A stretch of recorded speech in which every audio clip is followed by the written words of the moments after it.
Good morning friends, నేను మీ సాయి మల్లేష్ని మాట్లాడుతున్నాను. ముందుగా మా ఛానల్ సబ్స్క్రైబ్ చేసి లైక్ చేసి షేర్ చేయండి. అదేవిధంగా హైదరాబాద్లో కానీ హైదరాబాద్ పరిసర ప్రాంతాల్లో కానీ స్థలం కొనాలనుకున్నా అమ్మాలనుకున్నా ఇందులో ఉన్న కాంటాక్ట్ నెంబర్ని సంప్రదించగలరు. ఓకే ఫ్రెండ్స్, ఈరోజు వార్తల్లోని ముఖ్యాంశాలు తెలుసుకుందాం. ఆంధ్రజ్యోతి దినపత్రిక, సాక్షి దినపత్రిక. సురేఖకు 3 స్వర్ణాలు. వరల్డ్ కప్ స్టేజ్ 1 ఆర్చరీ టోర్నీలో ఆంధ్రప్రదేశ్ ఆర్చర్ వెన్నం జ్యోతి సురేఖ 3 పసిడి పతకాలతో మెరిసింది. చైనాలోని షాంఘైలో జరిగిన కాంపౌండ్ ఈవెంట్లో వ్యక్తిగత మిక్స్డ్ టీం విభాగాల్లో స్వర్ణాలు గెలుచుకుంది. 60 ఏళ్ల వయసులో అందాల కిరీటం. అర్జెంటీనాకు చెందిన Alejandra Marisa Rodriguez Miss Universe Buenos ఎయిర్స్గా ఎంపికయ్యారు. మరో టైటిల్ గెలిస్తే ఆమె మిస్ యూనివర్స్ పోటీలో నిలుస్తారు. రాజ్యాంగాన్ని మార్చే కుట్ర, ఆర్ఎస్ఎస్ మనువాద విధానాన్ని అమలు చేస్తున్న BJP. CM Revanth Reddy fire. 2025 నాటికి దేశాన్ని హిందూ రాజ్యంగా మార్చాలనేది ఆర్ఎస్ఎస్ లక్ష్యం. రిజర్వేషన్లను మొత్తంగా ఎత్తివేయాలనేది వారి సిద్ధాంతం. అదే జరిగితే కార్పొరేట్ల ముందు దళితులు, గిరిజనులు, ఓబీసీలు కట్టు బానిసలే. ఆ దిశగానే ప్రధాని మోడీ, అమిత్ షా విచక్షణారహిత వ్యాఖ్యలు. కాంగ్రెస్ గెలిస్తే పుస్తలు అమ్మేస్తారంటూ దిగజారి మాట్లాడుతున్నారు. కేసీఆర్ బీజేపీతో కుమ్మక్కయ్యారు. 5 ఎంపీ సీట్లను తాకట్టు పెట్టారు. దేశంలో రిజర్వేషన్లు ఉండాలంటే కాంగ్రెస్ పార్టీ గెలవాలని వ్యాఖ్య. అంబేద్కర్ రచించిన భారత రాజ్యాంగాన్ని సమూలంగా మార్చేసి రిజర్వేషన్లు లేని దేశంగా మార్చేందుకు ప్రధాని మోడీ, కేంద్ర హోంమంత్రి అమిత్ షా కుట్రలకు పాల్పడుతున్నారని ముఖ్యమంత్రి యనమల రేవంత్ రెడ్డి ఆరోపించారు. ఆర్ఎస్ఎస్ ఎజెండాను కార్పొరేట్ శక్తులతో కలిసి అమలు చేయడానికి వారు ప్రయత్నిస్తున్నారని మండిపడ్డారు. బీజేపీ కుట్రలను తిప్పికొట్టేందుకు ప్రయత్నిస్తున్న కాంగ్రెస్పై మోడీ, అమిత్ షా విష ప్రచారం చేస్తున్నారని, పుస్తలు అమ్మేస్తారంటూ ఎమ్మెల్సీ పదవి ఇస్తాం, భువనగిరి నుంచి తప్పుకోండి, సిపిఎం బృందానికి సీఎం విజ్ఞప్తి, ఆలోచించి చెబుతామన్న తమ్మినేని. సీఎం రేవంత్ రెడ్డి బీజేపీని ఉద్దేశించి ముఖ్యంగా మాట్లాడడం జరిగింది. బీజేపీ అధికారంలోకి వస్తే రిజర్వేషన్లు లేకుండా రాజ్యాంగాన్ని మార్చే అవకాశం ఉన్నట్టుగా ఇక్కడ బీజేపీని ఉద్దేశించి మాట్లాడడం జరిగింది.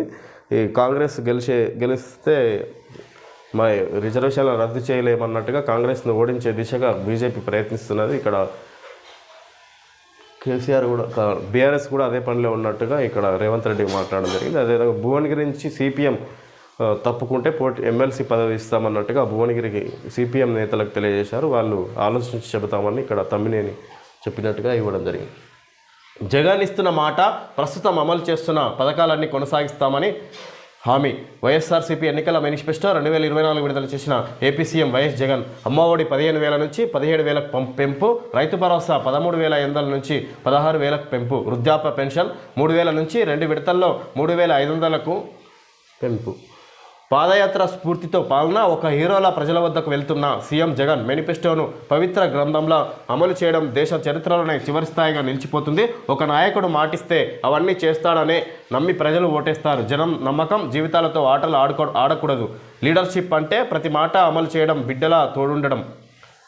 రైతుకు మళ్ళీ గోస ఎందుకు? మళ్ళీ బోర్లు, నీళ్లు, ట్యాంకులు, బిందెలు ఎందుకు వచ్చాయి? కోతలు పూర్తయి 20 రోజులైనా ధాన్యం కొనే దిక్కులేదు. కేసీఆర్ భోజనం చేస్తున్నంత సేపట్లో 2 సార్లు కరెంటు పోయింది. ఈ బాధలన్నీ ఎందుకు వచ్చాయి? మీ తరపున నిలబడి ప్రభుత్వం మెడలు వంచేలా బలం ఇవ్వండి. బీఆర్ఎస్ ఎంపీ అభ్యర్థులను గెలిపించాలని పిలుపు.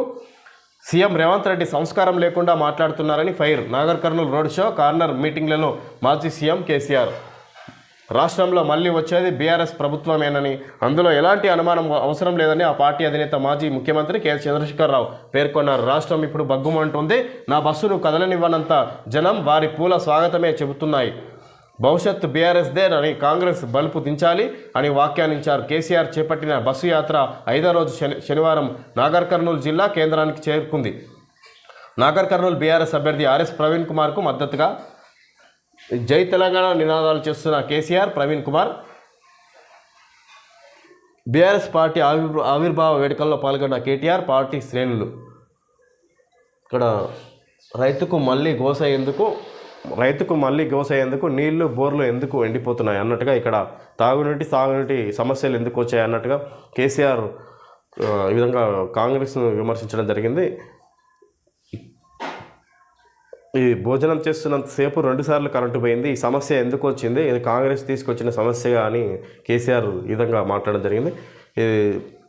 ఈసారి మనం వచ్చే ఎలక్షన్లలో మనదే ప్రభుత్వం అన్నట్టుగా ఈ విధంగా కేసీఆర్ ప్రచార సభల్లో భాగంగా ఆయన ప్రచారంలో భాగంగా ఈ విధంగా మాట్లాడడం జరిగింది.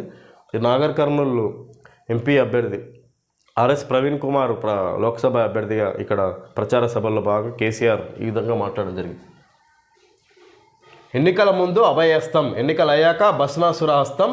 తెలంగాణ భవన్లో BRS working president KTR chitchat. CM రేవంత్కు మాట నిలుపుకున్న చరిత్ర లేదు. గతంలో కొడంగల్లో ఓడితే రాజకీయ సన్యాసం అన్నారు, ఏమైంది? సొంత జిల్లాల్లో గెలవలేమనే ఇన్ఛార్జ్ బాధ్యత నుంచి రేవంత్ తప్పుకున్నారు. ఎన్నికలు అయ్యాక ఆయన బీజేపీలో చేరడం ఖాయం. ఏపీలో జగన్ మళ్ళీ గెలుస్తున్నారన్న సమాచారం తమకు ఉందని వెల్లడి. కాంగ్రెస్కు 14 సీట్లు వస్తే రాజకీయ సన్యాసం. సీఎం ఇచ్చిన హామీలన్నీ ఆగస్టు 15లోగా అమలు చేస్తే నేను రాజీనామా చేస్తా. ఏలేటి